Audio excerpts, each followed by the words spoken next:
That's it. I've gotten to my limit. Dad, why are you so angry? From today onward, I never want to see or hear from you again. You're no longer my son. You're dead to me. I cannot have a stain like you on my name. So I'm a stain on your name now, aren't I? And why exactly? Because I took on a few silly tattoos? A few? Your entire body is covered in tattoos, Andrew. Do you know how irresponsible that makes you look? You look like a Loch Ness monster. Maybe you'll tattoo your eyeballs next. Actually, I was kind of considering that too. You see what I'm saying? No remorse whatsoever. You don't even feel remotely sorry for what your irresponsibility has cost me in my company. Remorse? Why? You want me to feel sorry for doing what I love? Why should I do that? You're a worthless son. You know that, right? I've lost a lot of contracts in the past few months because of you. Some of my associates think I'm the father of a hoodlum. One even said I can't handle his job if I can't handle my son. Can you imagine that?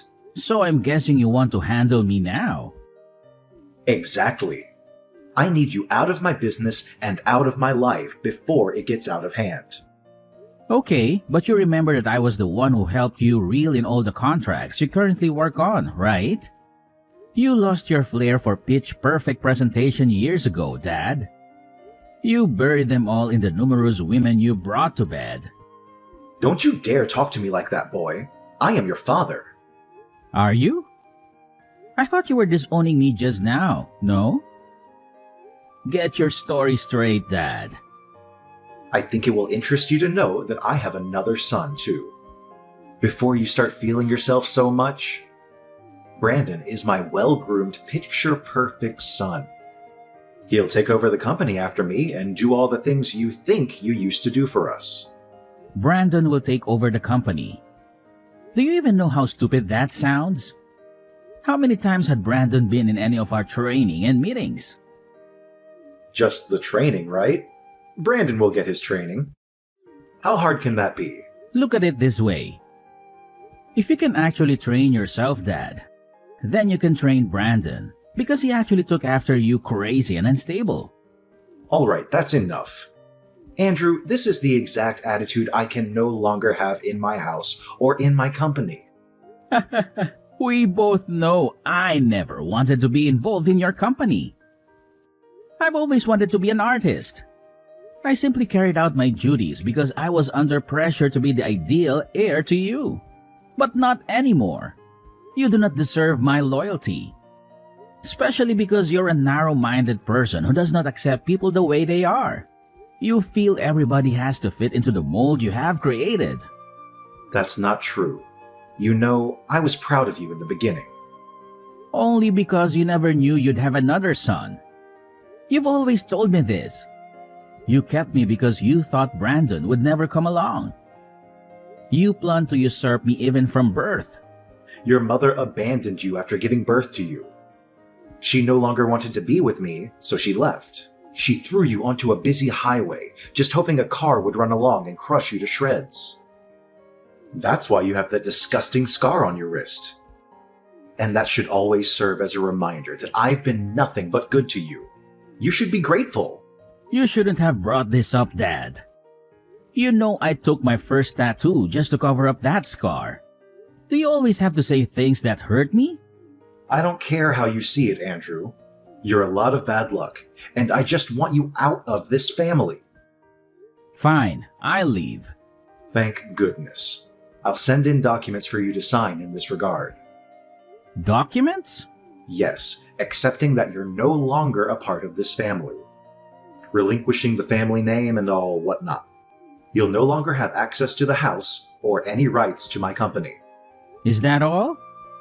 Yes, and please make it quick. I need the documents returned to my desk as soon as possible. I'll do all that you've said. However, the same arrangement applies to you. I'm no longer your son. Never call, text, or contact me ever again for any reason whatsoever. I'll also not be available to fix things when Brandon eventually messes everything up for you. Ha ha, you wish. You can go to hell for all I care. Just make sure you never return.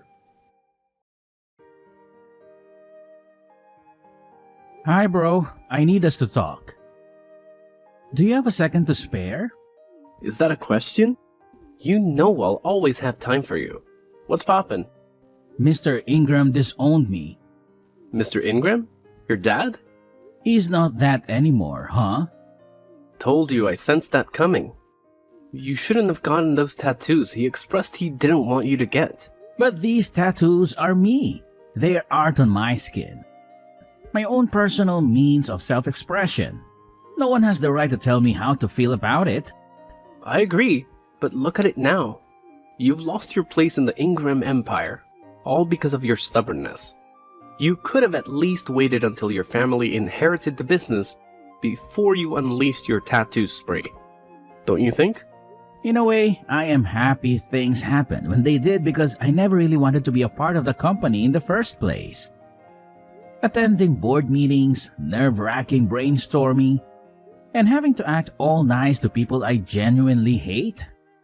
All that was a lot for me to handle, bro. I really could have quit at some point myself if he had not already disowned me. Mr. Ingram just made my ordeal a whole lot easier.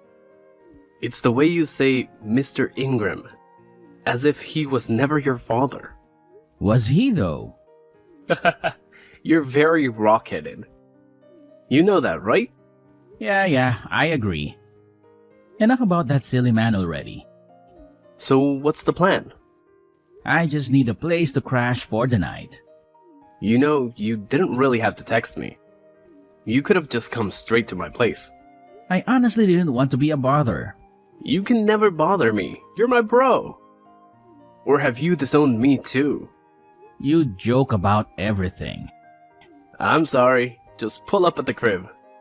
Thanks a lot, Kevin. I'll be gone before you know it. You can stay as long as you like. I don't mind. I was hoping to get my own place soon, though. We'll discuss that when you get here. Let's start by getting you off the streets. Thank you so much, bro. You're a lifesaver. It's really nothing. The little things brothers do for each other, right? Yeah. Hello, Kevin. It's good to see you. Andrew, my friend, how are things going? I know it's quite late, but I wanted to express my gratitude for your assistance with my move tonight. Your friendship means a lot to me. Don't mention it, Andrew. That's what friends are for, right? By the way, your new apartment looks fantastic. Yes, it does. And can you believe it? Miss Rebecca let me move in without asking for any rent up front or a security deposit. That does seem a bit unusual, doesn't it? It does seem a bit strange, but it could also be a fortunate turn of events, don't you think? It could be, but something about this situation feels a bit off to me. I was actually going to ask you about that. Why do you think Miss Rebecca made us hot coffee and cookies just because I was moving in? Is she always this hospitable to her tenants? How would I know? Well, you're the one who recommended her to me.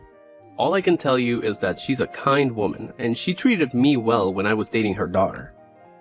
You dated her daughter? Yes, I did.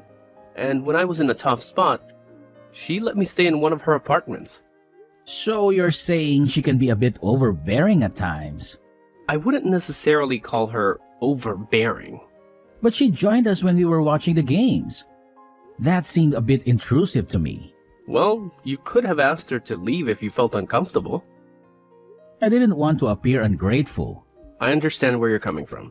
To be honest, I kind of enjoyed the attention she gave me. Oh, really, Andrew? No, it's not like that. It's just that, for the first time in my life, I felt cared for by a woman. It was almost like having a mother. She's called me numerous times to check on how I'm settling in. It feels like we've known each other for years. For once in my life, I felt loved and appreciated despite all my tattoos and everything else. I get what you're saying, Andrew. But just remember not to get too comfortable with the situation. You don't want things to get complicated between you and your landlady. Oh, look, she's calling me again. At this hour?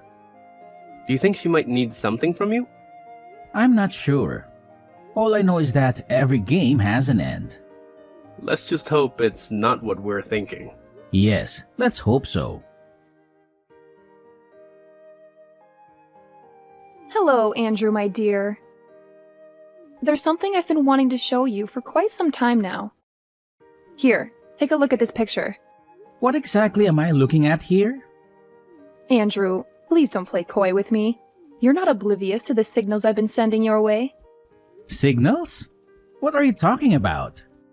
Andrew, you're a handsome young man, full of life and vitality.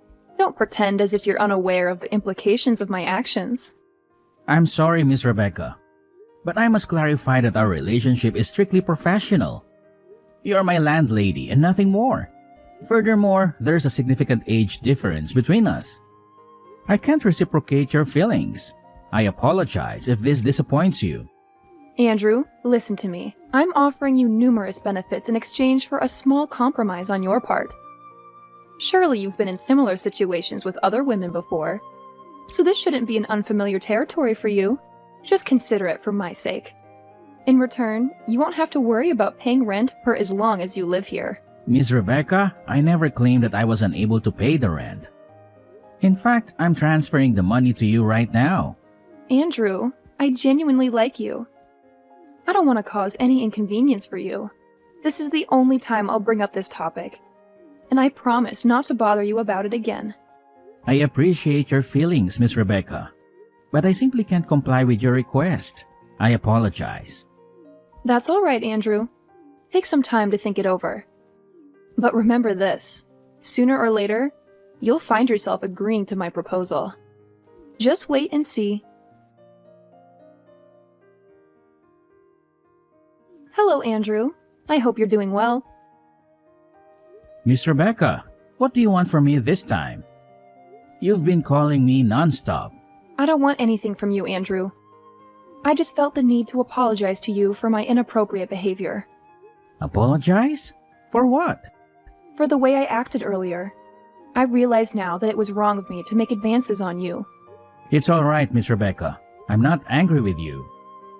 But you should know that everyone in this complex holds you in high regard. You wouldn't want to tarnish that respect by behaving inappropriately. No, of course not. I don't usually behave like that. It's just that the moment I laid eyes on you, Andrew, I felt an intense attraction towards you. It was as if we had known each other for a lifetime. My initial instinct was to pursue a romantic relationship with you, which is why I was so forward with you. But now I realize that my approach was wrong. You remind me so much of my son. Your son? Yes, my son, King. I lost him when he was just 2 years old.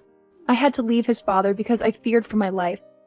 But that decision turned out to be the biggest mistake of my life. When I tried to get him back, his father had already left town with him. The fear of never seeing my son again was haunted me ever since. But when I saw you... I'm sorry. I shouldn't burden you with my sad stories. No, it's okay, Miss Rebecca. We all experience loss at some point in our lives. In fact, I never knew my mother either. My father told me she left us when I was 3 years old. Oh, Andrew. I'm so sorry to hear that. It's all right, Miss Rebecca. Sometimes sharing our tragic experiences with others helps us overcome them. Would you like to continue your story? Well, there isn't much more to tell. We were married for 3 tumultuous years because his father insisted on it. If he hadn't married me, he wouldn't have been appointed as the CEO of his father's company. But more than that, they needed an heir to carry on the family legacy. So after our son was born, Leonard didn't want anything more to do with me. He became violent and made several attempts on my life. Despite everything, I stayed because of our son. But one day it became too much. Did you say Leonard? Yes, Leonard. He was a cruel and wicked man. Pure evil. That day, he wanted me out of his house immediately, but I refused to leave without my son. In his rage, he smashed a wine bottle against the wall and threw it at me. I managed to dodge it, but then my 2-year-old son walked into the room. He got caught in the crossfire, and the flying glass cut his wrist. What? That day was the last time I saw him. After that incident, I ran away, but now I realize that leaving was the biggest mistake of my life. Later on, Leonard remarried and had another son with his new wife. Now, all of these years later, I don't even know if my son is alive or dead. What was your ex-husband's full name? His name was Leonard Ingram. Mom? What? Did you just call me Mom? No, my name is Andrew, not King. But why did you call me Mom? Because your story matches mine exactly. And this cut on my wrist. Can you show it to me? Alright, here's a picture of it. You might not be able to see it clearly because I've covered it up with tattoos over the years. Is this your left hand? Yes. Yes, it is. You are my son, King! That evil man must have changed your name. Your real name is King. King Leonard Ingram. All these years. All these years I've been searching for you, Mom. He told me you were dead. Oh, King, my sweet boy. Please come over to my apartment right now. I need to see you.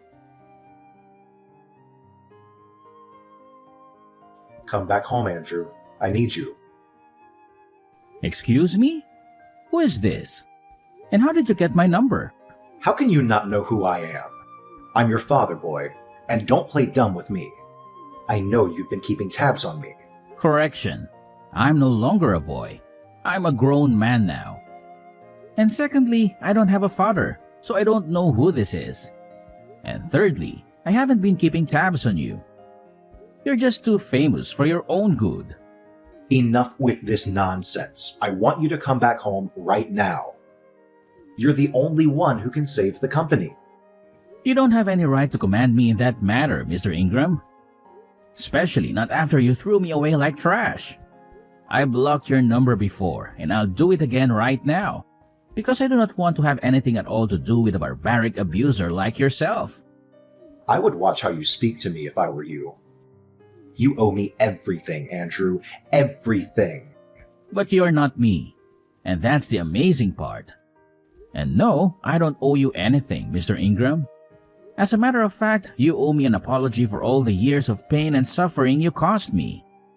I really didn't go through the trouble of getting a new line and searching for your contact just to banter words with you.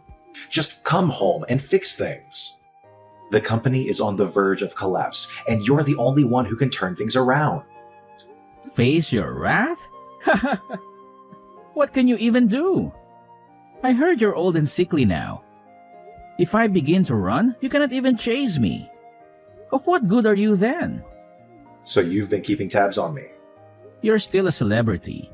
And even though I honestly don't know why a heartless person like you should be among the elite, it doesn't change the fact that you are. It's easy to keep an eye on everything you do when you and Brandon are always on the news for all the wrong reasons. So at least you know that the company is sinking into the ground. Not that I didn't warn you from the onset. What do you mean by that? I told you that Brandon was not the best person to run the company. But you never listened. You let go of your key to generational success simply because of your narrow-minded ideas. P.S. The key was me. Okay, fine. You've won, okay? Brandon was the worst choice of my life. He kept stealing money from the company's purse to give to his several girlfriends and mistresses. Meanwhile, he told me he was making investments. And because you love your son so much, you didn't care to make sure he was doing what he said he was. How crazy can you get? Just come home and fix things. We signed an agreement, didn't we, Dad? 5 years ago? No? We agreed that I don't have any right to take any action as your son. And neither am I allowed to take up any position in your company. You also issued a police restriction order forbidding me from being found, even as little as 5 feet away from any of your properties. I made those rules, Andrew. I can break them. I just need your help. And you will give it to me as payment for the 2.5 decades you were under my care. I do not owe you anything, Mr. Ingram. Also, as a responsible citizen, I have no intention of defaulting on government-issued orders. Because, unlike you, I have a lot to lose and a reputation to protect. A reputation? With your creepy tattoos and ungodly mannerisms? How much better could you have gotten in 5 years? I'm sure you're still cleaning floors or washing toilets or something. You should be grateful I'm giving you a second chance. I have a lot to do right now, Mr. Ingram. Please, let me be. And as for coming to help you or whatnot, the answer is no. As a matter of fact, what do you say I block this number too? No, Andrew, don't do that. See, I'm sorry for all that I've done to you. Really. It's just that the company is on the brink of a final liquidation. It's either this or someone else who buys up my business. Something I've worked so hard for. So, has any company come to buy it up? Some guys, RNA Group. They're so strong and they have a lot of money. If I don't do anything quickly, they'll take over everything in a snap. I can't watch that happen. But I'm too weak to do anything right now. I need your help, Andrew, please. I'm sorry, Mr. Ingram, but I cannot be of any help to you at this moment. You're so ungrateful. I've always known you're a weakling, a failure. I've always known you would be my downfall. A disgrace to this family. Why can you not help me, even after I've begged and apologized? I cannot help you because I am the CEO of RNA Group. What? I founded the company after you disowned me. And for your information, RNA is an acronym for Rebecca and Andrew. Rebecca? My ex-wife, Rebecca? Yes, I found her. And she told me the actual truth about the wicked and evil way you treated her when you were both married. You're such an opportunist, and you don't even deserve to own IG Corporation or any other company for that matter. But you said you never wanted to be part of my company. You wanted to be an artist. Consider this my payback for treating my mother like trash all those years ago. You'll eat the dust you fed her with. You have my word. And by the way, my name is King, and I'm back to rule over all that is mine. As the CEO of RNA Group, I had the resources and influence to rescue IG Corporation from the brink of collapse. However, I had no intention of simply bailing out my father's sinking ship with a generous donation. I had a better plan in mind. I negotiated a merger between the two companies, proposing that my mother, Rebecca, be appointed as co-CEO alongside me. Rebecca, a brilliant businesswoman and the rightful heir to the empire, had suffered for years at the hands of my dad. She had been forced to leave him and me when I was just a toddler, after he tried to kill her with a broken wine bottle. The board members, eager to save their company, quickly rallied behind the idea. Leonard, realizing he had no other choice, begrudgingly agreed to the merger. As the ink on the agreement dried, Rebecca and I took the helm of the company. Together, we breathed new life into IG Corporation. My innovative ideas and my mom's strategic vision revitalized the once faltering empire in a surprising turn of events. We introduced new products and services, expanded our market share, and improved our customer satisfaction. My unconventional appearance and tattoos became symbols of creativity and resilience. In the end, Leonard and Brandon were ousted from the company and their family home, ultimately turning the tables and returning Leonard to a life of retribution and regret. He had lost everything he had worked so hard for, while I had gained everything he had taken away from me. Oh, sweet revenge.